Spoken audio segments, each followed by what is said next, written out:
Hello and welcome to another electric vehicle.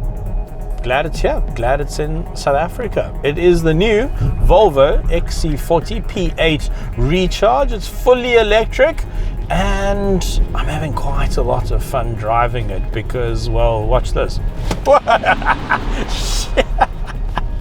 Yeah, 660 newton meters of torque. But anyway, we'll get to that in a bit. I think I just frightened the hell out of the cameraman here next to me. He hit himself in the face with the light.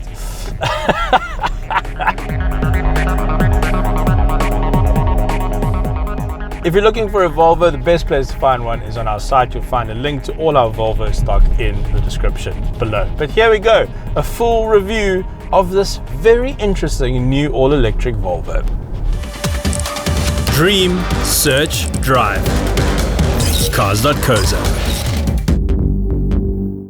Budget insurance. Affordable because you can't afford not to.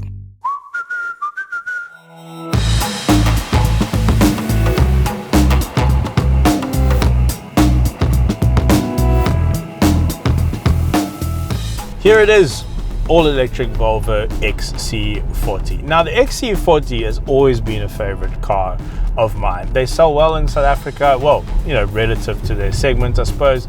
They are quite hard to come by. They hold their values quite nicely on the second-hand market. And now we have this 77 kilowatt hour battery, 2 electric motors, 1 on each axle, 300 kilowatts, a bit more than 300 kilowatts, 660 newtons, a 0 to 100 time of 4.9 seconds.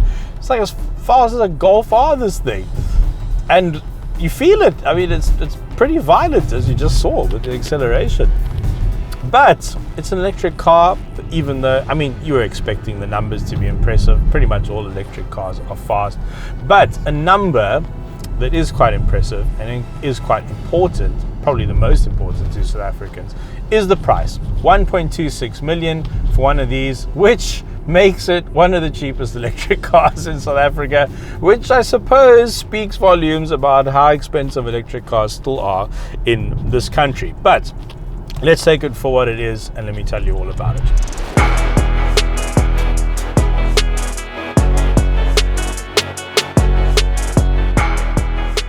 Now Volvo managed to get a couple of these in the first shipment. They all sold out. This is the second shipment that's come in, and you can sort of tell that it's a European spec. Like for instance, it has a heated steering wheel, which we don't usually get in this country. Pretty much as they arrive is how you buy them. You can only buy them online on myvolvo.co.za, which is quite interesting.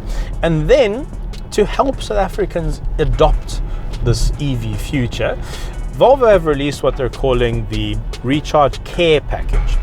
Now, when you buy this car, you will get 3 years of comprehensive insurance, you will get 5 years of Volvo roadside assistance, and you will get access to a traditionally powered ICE car for 2 weeks of a year for 3 years. And that's so that you can go on holiday, on a road trip, supposedly. So that's sort of Volvo acknowledging that maybe the infrastructure is still coming along, even though Winston Jordan told us from Grid Cars, of course, that you can road trip in South Africa. And me and Dita, we road tripped as well in an i4 M50. So you can road trip in an electric car, but if it's something that concerns you and you want to take 1 or 2 weeks a year and a road trip, you can go to a Volvo dealer, park this car, they'll give you an ICE car, and off you go on your trip, which is quite a nice touch. That is definitely the first time I've heard of a manufacturer offering something like that in South Africa. So, nice one, Volvo. And I've been driving around this car all morning and I'm struggling to think of something I don't like about it. This is the Volvo-iest Volvo I think I've ever driven. And let me try explain my thoughts.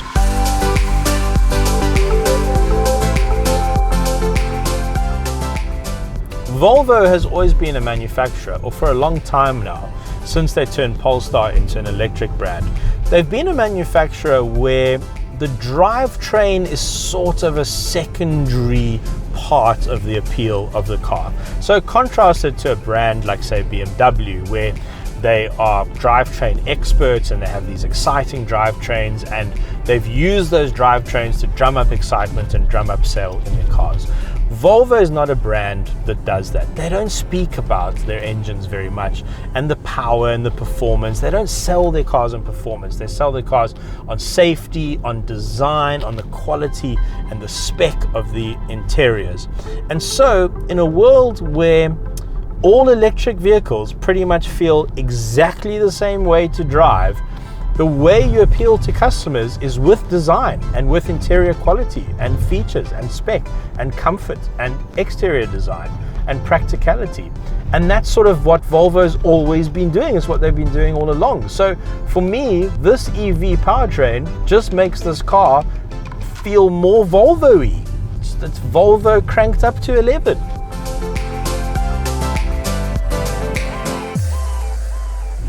Right, so let's talk about range and charging. Very important when it comes to electric cars.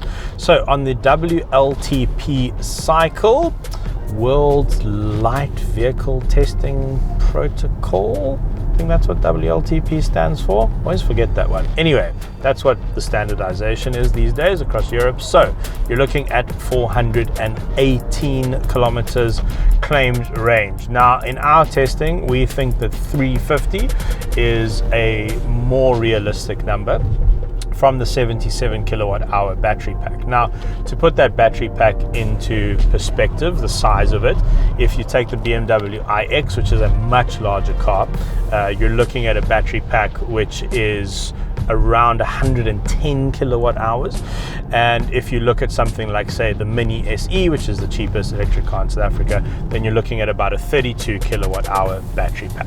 But almost a more important figure than the size of the battery is the rate at which the car is consuming those all-important kilowatt hours. Now down here on the dash, I can see it's running at 23.5 kilowatt hours to the 100. So you're using 23.5 kilowatt hours from your battery pack to travel 100 kilometers. Now that's pretty decent efficiency. It's actually exactly the same as what I experienced in the BMW iX, but that just means actually that the iX is a bit more impressive because it's a much larger, heavier car. But 23 kilowatt hours is good. It's a bit more efficient than, say, that you get in the Audis. It's a bit less efficient than, say, in the Mini SE. That does 16, but of course this is a much larger car.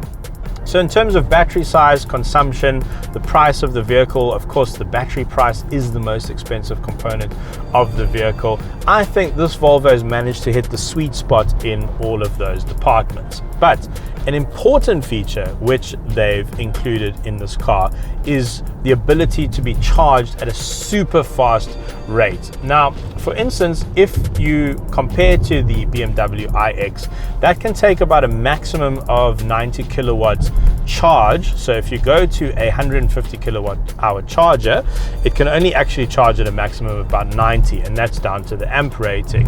Whereas this car, they've cranked it up and you can charge at a full 150. That means you can go from 0 to 80% charge in 40 minutes. Now, if you think about it, you're never going to run your car down to 0. It's just too risky, and you'll be stuck on the side of the road. So you'll probably have a bit of charge in there. You'll be at about 20% to 80%, probably in about 30 minutes. That's really cool. That's a really, really cool feature.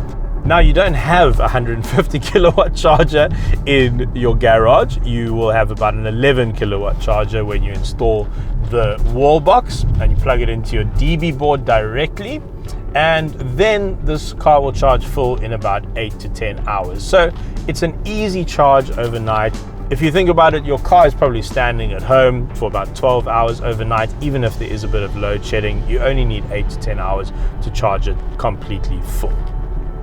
So there we go. That's your range and your charging. All of these concepts, I think, are going to become much more familiar to us as time goes on. But I really want to tell you about a quirk or a curiosity of this new XC40. So there's no on button or off button. There's no ignition. There's nowhere to put a key. The way you turn the car on is you sit in the seat. There's a sensor in the seat which can tell that there's a driver sitting there. Then you put your foot on the brake and you switch it into drive or reverse down here. That's it. And then you go. And off you go. It does have a safety feature where if you stop and you open the door, it will go into park. And then essentially the car is off. And that's good, because if you say, I don't know, get out to open and close your gate, you get back in the car, and you don't accidentally stand on the accelerator pedal and do 240 k's an hour into your garage wall, which is gonna hurt. And it sounds really weird, and you think it would take a lot of getting used to, but literally the second or third time you drive the car, it's just so natural. It's like, okay, drive your foot off the brake and you're off, and that's it. It becomes very stress-free. And then in terms of the drive, as I said, it's like the Volvo-iest experience I've ever had in a Volvo. It's extremely quiet, it's extremely comfortable, and it has so much power and torque, like an almost unnecessary amount of power and torque. In fact, there's a cheaper, less powerful one-motor version coming to South Africa called the P6. So I'm quite excited for that. I actually think that'll be the sweet spot. I mean, this is just a bit ridiculous. Like, let's do a little pull here. So that's 100 and foot flat.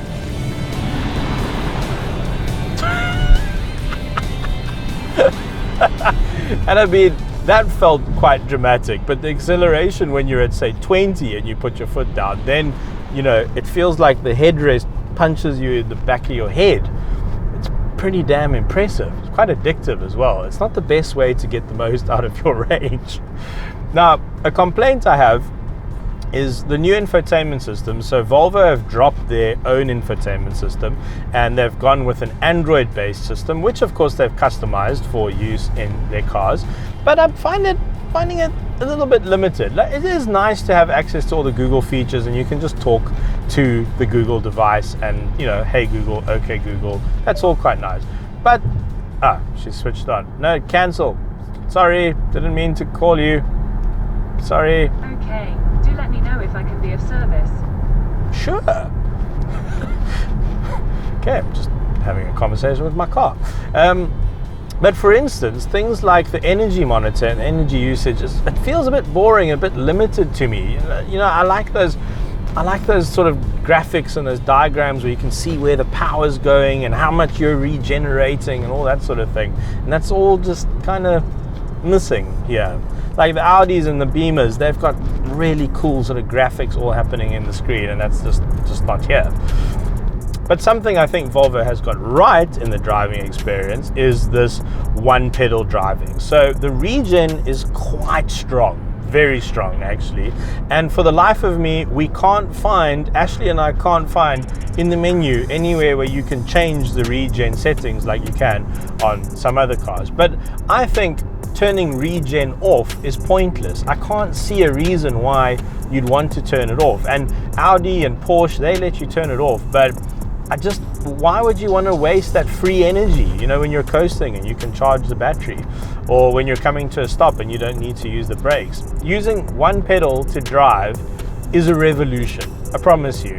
You get used to it so quickly and it is so relaxing. It's a lovely way to drive a car.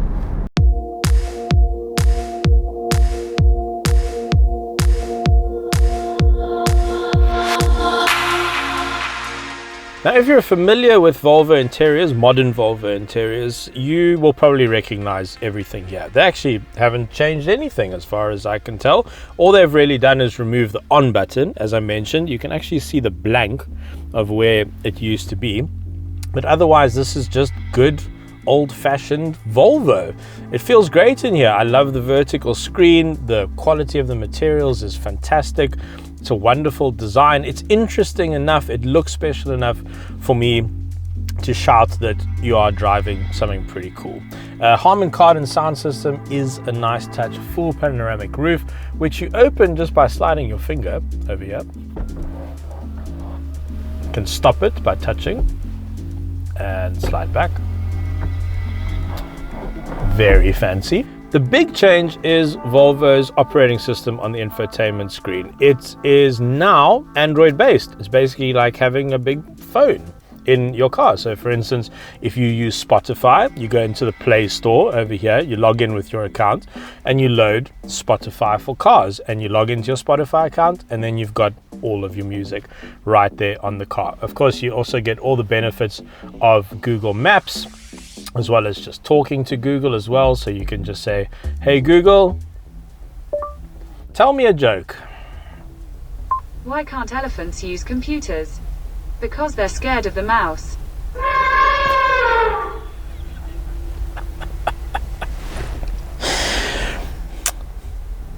I've experienced the future. Few couple of nice touches though. You've got heated seats and a heated steering wheel, which you operate down here, which is quite nice for winter. Oh, I do love heated seats in winter. And a wireless charge pad as well in the car as standard. Very nice interior. I would happily daily this interior. Drive it every day of my life. Be stoked, be happy. Look forward to getting in the car in the morning, especially with the heated seats. The rear seats are very nice. They feel quite luxurious and they're heated. So your kids also get to experience what a heated seat feels like. Very nice. 2 USB charging ports down here, so they don't have to argue with each other about who gets to charge their device. But weirdly, and I'm trying to put my finger on why, it feels like the back seats are set up more for kids than for adults. And I think it's because this bit where your butt goes is quite short. Like, can you see that on camera? Like, it doesn't, I don't know, I feel like it should extend a bit. I'm not massively comfortable, not uncomfortable, but not massively so. 2 drink holders in here, ISOFIX child seat mounts, a proper third seat belt for the center passenger. The panoramic roof obviously is a nice touch. It extends right over your head, so it does feel nice and spacious back here. But yeah, I don't know. It's like a kid setup, child-friendly setup. It's confusing. I'm confused. Let's go to the boot.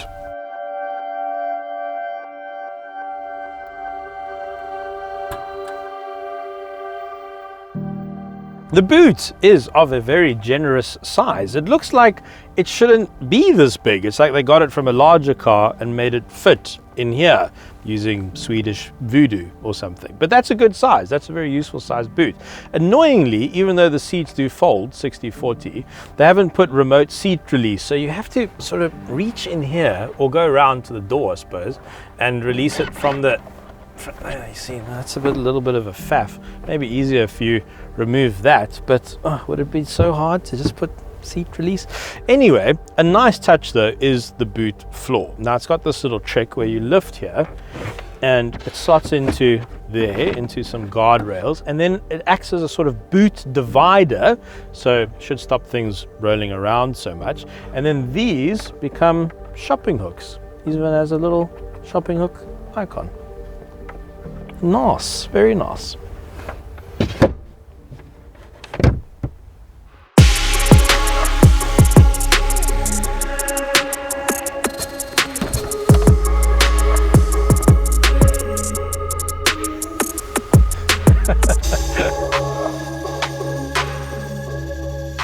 So let me take you through all this car's warranties and service plans and care package and roadside assistance, because there is quite a lot to talk about. So price 1.26 million, not many options to have. That's almost what you'll pay. You get Volvo's care package, which means that you get 5 years roadside assistance, 5 years maintenance plan, 5 years warranty. Those all run to 100,000 Ks. Then you get 3 years worth of access to a traditionally powered car for 2 weeks a year, and then you get a battery warranty of 8 years, 160,000 Ks. Did I get all that right? Yes, I think I got it. It's a lot to remember. Okay. So I'm trying to summarize my thoughts on this car. I think if you're looking for a nice, luxurious runaround, it's not too big. It's very practical, easy to park, easy to hustle around the city, enough range, more than enough range. Probably charge this car once a week. If you do 30 to 40 kilometers a day, no problem. I think this makes a lovely, lovely, luxurious city car. Probably one of the better cars I've driven in a long time. Everything just works together to create a great, great package. So applause to Volvo on that one.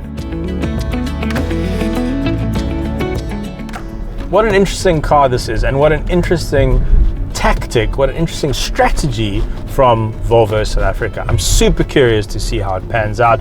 The first shipment sold out. Is the second shipment going to sell out? I'd say probably, especially with the way petrol prices are going.